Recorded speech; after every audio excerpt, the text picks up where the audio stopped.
Okay, we're going to talk about another book of mine called Twilight Visitor. A Twilight Visitor is a geopolitical thriller. And this book has had fabulous reviews.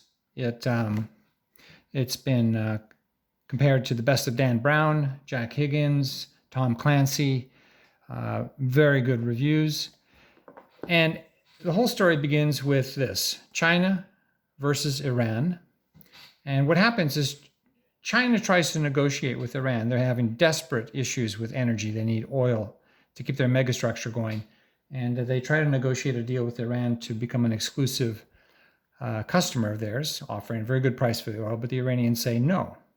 So what China does, they go after the crude oil and they invade Iran. Overnight, they just blitz the country. And of course, it sends shockwaves around the world. But at that time, even currently, Iran is under embargo by most nations. America is running a campaign against the regime, so nobody steps in to help. So the Chinese just move across, take the oil fields, and they're heading for Tehran. And the Iranians have their backs against the wall. So they do the one thing that nobody expects them to do. They fire a ballistic missile at Beijing, a nuclear warhead. And from the time it leaves Iran to the time it's going to reach Beijing is 8 minutes.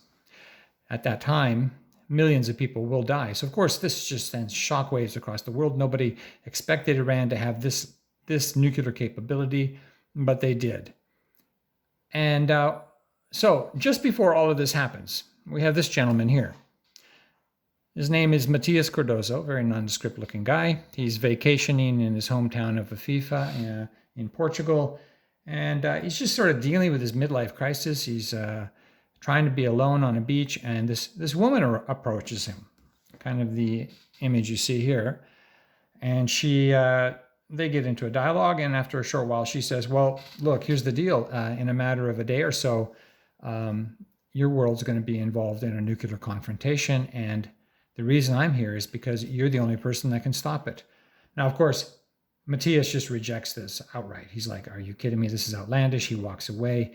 By the time he gets back to his hotel room, he sees that the war between China and Iran, which he's been paying no real attention to, has now ramped up to the point where Iran has issued an ultimatum to Beijing. Beijing doesn't take it seriously because nobody thinks that Iran has the nuclear capability of going up against a superpower like China. But when that changes and the cards are on the table, Mateus has to reconsider his position. And that's where the story really gets exciting, because then it becomes a true geopolitical thriller. You have the superpowers all trying to come together to try and figure out how to stop Iran from pushing the button. You have others trying to stop China from continuing the invasion. And in the middle of this, you have Mateus Cordozo and this strange visitor that he's met on a beach. And he's supposed to try and solve the problem. So there you have it, Twilight Visitor.